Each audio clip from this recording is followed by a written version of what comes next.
Asante sana, you may be seated. Thank you very much. Excellencies, ladies and gentlemen, riding on established protocols, good morning. Thank you for this early turn up for this very important meeting. This is the 26th ordinary session of the Intergovernmental Budget and Economic Council, a statutory organ, a constitutional organ, established to foster good relations between the two levels of government.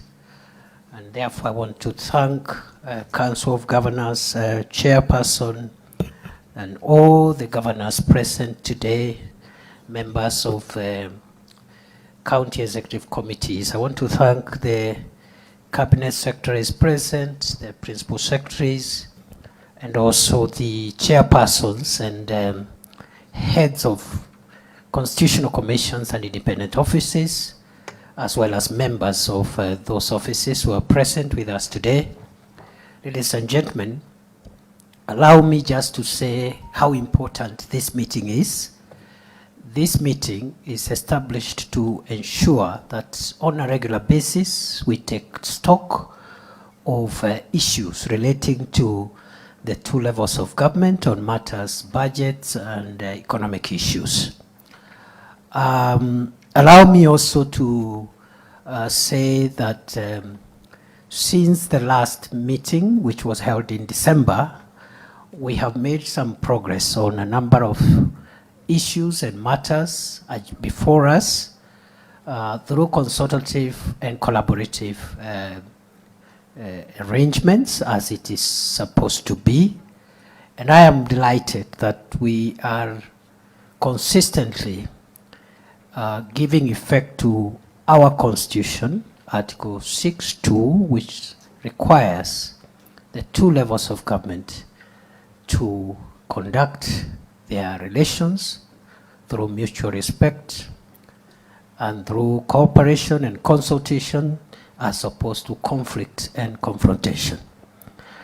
Allow me also, ladies and gentlemen, excellencies, to say that so far, I think when we met last time, there were issues around fostering an understanding between the Council of Governors and the Controller of Budget, which is one of the independent offices. And I think that matter is work in progress, and we did achieve some consensus around the issues which were on the table at that time. I know after that meeting, another issue has arisen, and it's part of today's agenda. And that's how it should be. When you have different institutions, different offices, it is normal for us to have differences of opinion on a matter. What is not normal is to attack each other or to be confrontational and to bring disrepute to any of the offices that are established by our Constitution. And therefore, I know we have some differences of opinion around the issue of education support by county governments, which is part of today's agenda. And we, I'm sure, will find some consensus around the issue one way or the other. We also have made some progress on certain other aspects relating to disbursement of funds. I think we still have some outstanding issues around disbursement, and I think the National Treasury Cabinet Secretary will be briefing us on where we are on that one, so that we can again make sure that counties receive the funds they require. We had anticipated to build some consensus on the county government's additional allocations bill or law. We didn't manage because the parliamentary leadership has been on recess. We were trying to push for a meeting this week, but even this week is going not to work because the entire parliament is conducting their midterm review in Naivasha starting today until Friday. And therefore, we have committed to look for the earliest opportunity next week where we can convene governments and parliamentary leadership to resolve the issue of county government's additional allocations bill. Other than that, I think we have on the agenda today issues around the division of revenue as proposed. Again, we don't expect to agree on day one. And the purpose, therefore, of today's meeting is to try building consensus, even as we approach the next financial year, so that we can agree on how to share the revenue between the two levels of government. I think the agenda is as provided in your documents that you have, but allow me to say we have a number of joint programs which we are carrying between national government and county governments. And already we've begun thrashing out some of the issues around those shared programs. One is on the issue of county aggregation and industrial parks. Some work has been done, and I know the Cabinet Secretary for Investment, Trade and Industry will be making a presentation on, and also we'll be discussing a bit of that, because we've already made some progress in trying to harmonize our positions on county aggregation and industrial parks as one of the common programs we are running. We, in the informal consultations with the Excellencies governors who had come a little earlier, I think we will be consulting going forward to see whether we can convene a meeting next week to discuss the rollout of universal health coverage, Taifa Care, because we want the national government and county government to form consensus on how to collaborate and get the best value for the people of Kenya through this very transformative program. So we are on the right track, ladies and gentlemen. We are consulting, we are collaborating, we are cooperating, and therefore we are respecting the Constitution. Where there are sticking issues that need to be resolved, I want to call upon all of us to exercise restraint and to exercise respect for each other, even as we thrash out those issues. Allow me, before I end my remarks, to call on the county government to support the national governments, especially in the programs that are involving both of us, especially in where we have concurrent jurisdiction on some of the functions. And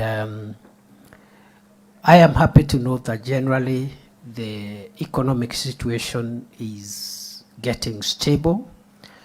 The indicators of macroeconomic stability are beginning to coalesce and stabilize, and that is good for the economy.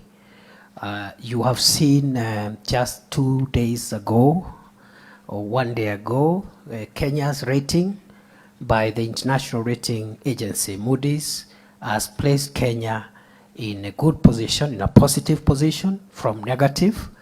And that is as a result of the hard work of the last 2 years, which has been able to arrest the escalation of the macroeconomic fundamentals, namely a foreign exchange rate, inflation, but also other indicators of macroeconomic stability like interest rates and the price of fuel, as well as the price of essential commodities, household commodities. The inflation now is stabilizing at between 2.7 and 3%, down from 9.6%. The dollar, which a year ago was 162, 165 shillings per dollar, the shilling now is stronger stabilizing at between 127 and 129, 130. And that has huge implications on livelihoods and the purchasing power of people.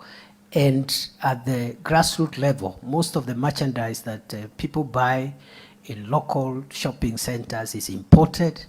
And if the amount of shillings one needs to import one container is less because the shilling is stronger, it means the price of those commodities in our rural areas is going to be better.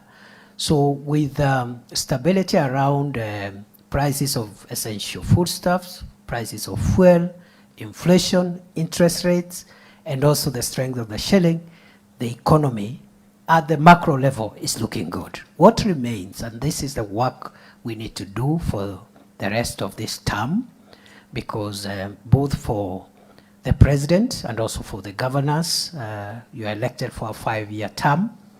2 years and a half are over. We are left with another 2 years and a half, roughly. So what we now need to collaborate and support one another in delivering is microeconomic stability, improving household incomes, improving job creation initiatives. And you will see from the Kenya Kwanza plan, which is now benefiting from the support and input of other parties, other political parties, through the broad-based arrangement. You will see the programs that we want to keep an eye on are in 7 broad areas. One, we will keep an eye on macroeconomic stability. We don't want interest rates and the foreign exchange rates and the other fundamentals, including inflation, to roll back. So we are keeping an eye on macroeconomic stability. CS Mbandi is here, is quite clear with the agenda for making sure that we don't roll back on macroeconomic stability. Second area of mutual and collective effort is the revitalization of the sectors where the key value chains that have the highest impact on the greatest number of the people of Kenya are situated. We need to revitalize the sectors where the value chains that bring incomes, jobs, to the highest number of Kenyans are situated. What are these sectors? And what are these value chains? These are sectors and value chains in agriculture, livestock development, fisheries, the blue economy, and mining.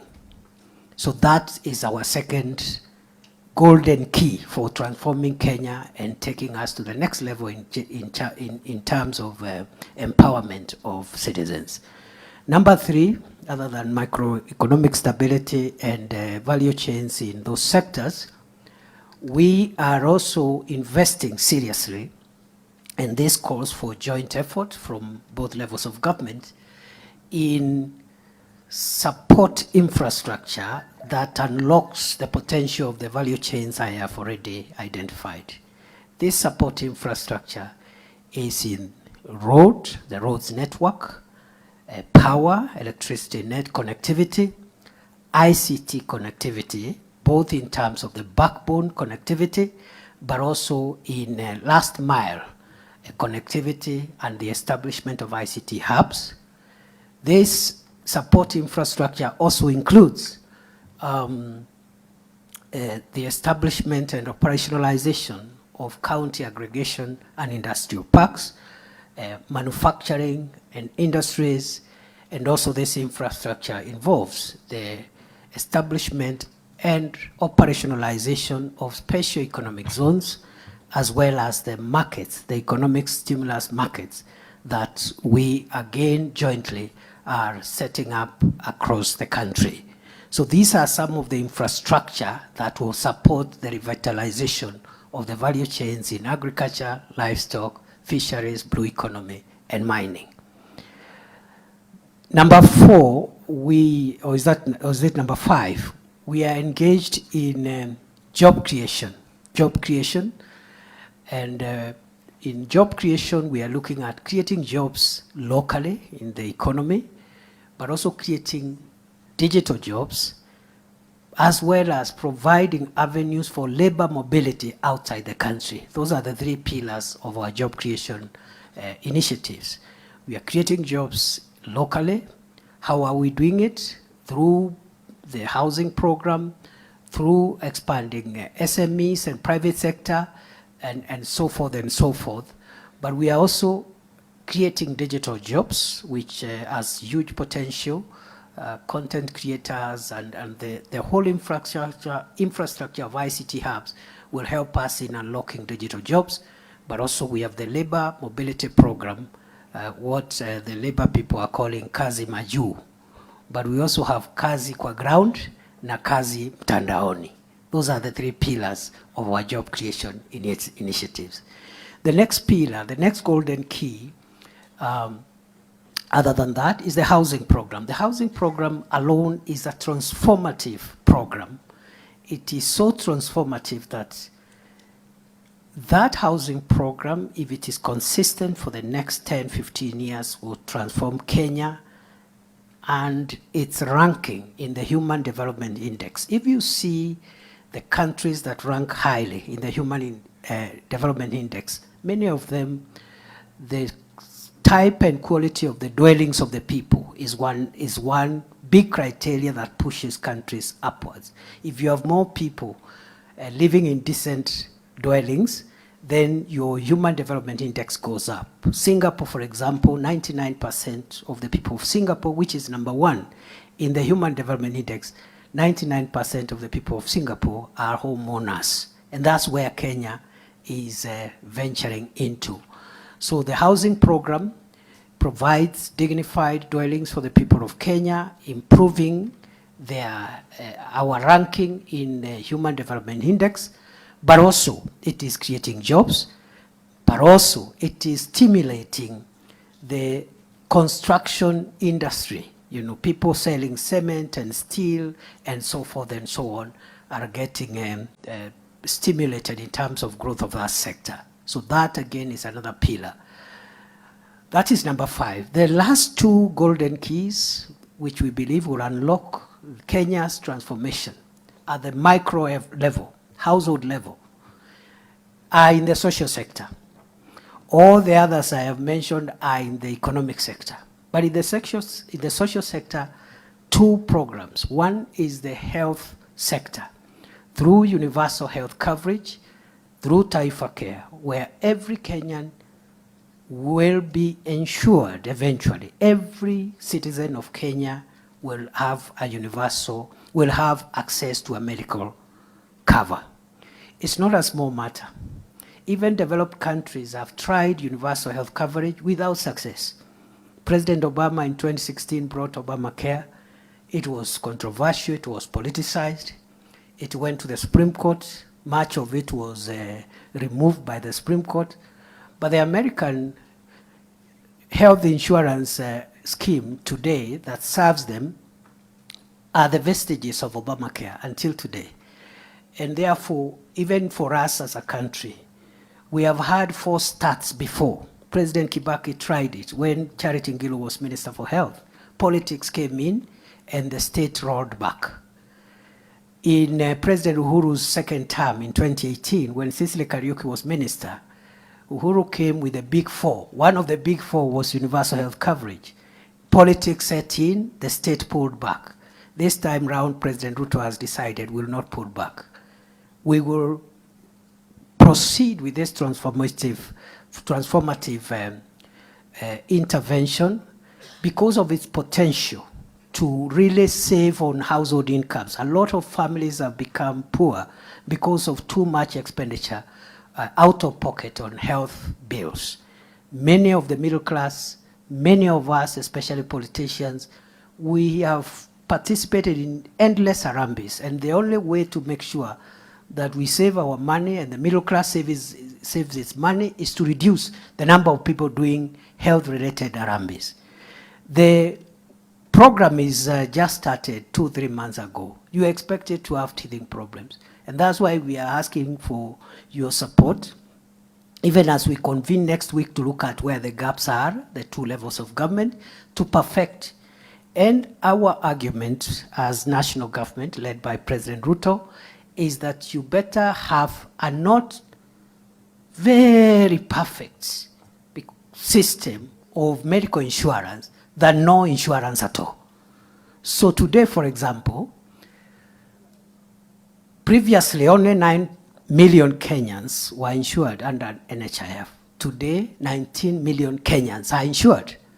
So you are better off with more Kenyans insured with a scheme which is being improved than have many Kenyans who are left for, to take care of their medical situations through drinking herbs and concoctions and seeing witch doctors.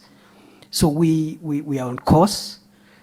We want to target around 40 million, 45 million Kenyans in the shortest time possible. And when we meet and consistently keep on reviewing, this program will transform Kenya. You will understand NHIF only used to insure people who either have a salary or the ability to pay. This Taifa Care is insuring everybody. The only challenge is that those of us who earn a little more are sacrificing a little. You pay a little more, but then it saves you from attending so many harambee. So eventually, there is a balance in terms of your income. And then those who are paying lowest, 500 shillings, are now paying 300. And those who can't afford the 300, there will be a means testing tool which will waive the 300. So I'm wondering how really honest we can be to oppose a health insurance scheme that is free to those who cannot afford. It's a very difficult task to oppose such a scheme. So we are going to partner with county governments and also through the National Equipment Support Program, which I think all counties have signed to.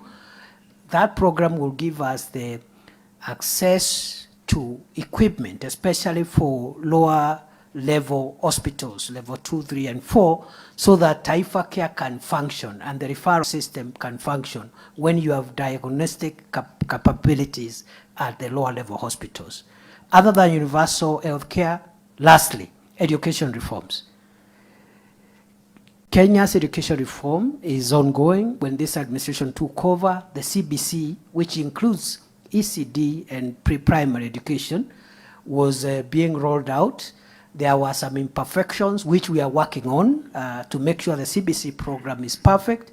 And secondly, we are looking at the funding of higher education, the university funding model, to make sure that universities don't become bankrupt and that as many students as possible access higher education funding. Again, work in progress, teething problems, but it is such a transformative program that we are going to go out of our way, irrespective of the politics, to make sure that we improve higher education, tertiary education, the CBC, to make sure Kenya's education system is accessible to as many people as possible. It is affordable, it is relevant, and it is of high quality. Ladies and gentlemen, that is our vision. That is our shared vision. As this administration, we want to plead with you to partner with the national government to deliver the next phase of our transformation. And God willing, at the end of the term, we can account for every sector. We can account where we found each sector and where we'll have taken it. With those very many remarks, karibuni sana. I also want to request, I had already shared this with the governors who came a little earlier. We have visiting heads of state, about 7 of them, the AU Bureau on Institutional Reforms. President Ruto is the chair of the African Union Institutional Reforms Initiative, and he has called his colleagues from the Bureau. I think about 7 or 8 presidents are visiting. So we have a state event which is starting at 8:30, and therefore I will request the chair of the National Treasury, FCPM body, who is the alternate chair, to continue with the meeting, of course, co-chaired with the chair of the Council of Governors. If that state event, the AU event, ends early, I'll join you in closing. But I can't promise because I have no control over that agenda. So the other option was to postpone this meeting, and when we consulted with the COG, we felt that it would not have been good to postpone the meeting because it's a statutory meeting and we are behind schedule in so many things. So I think with those few remarks, we want to leave it there. I want to ask the chair COG to make a few remarks. Then we adopt the agenda and continue with the meeting. Asanteni sana. God bless you. Thank you.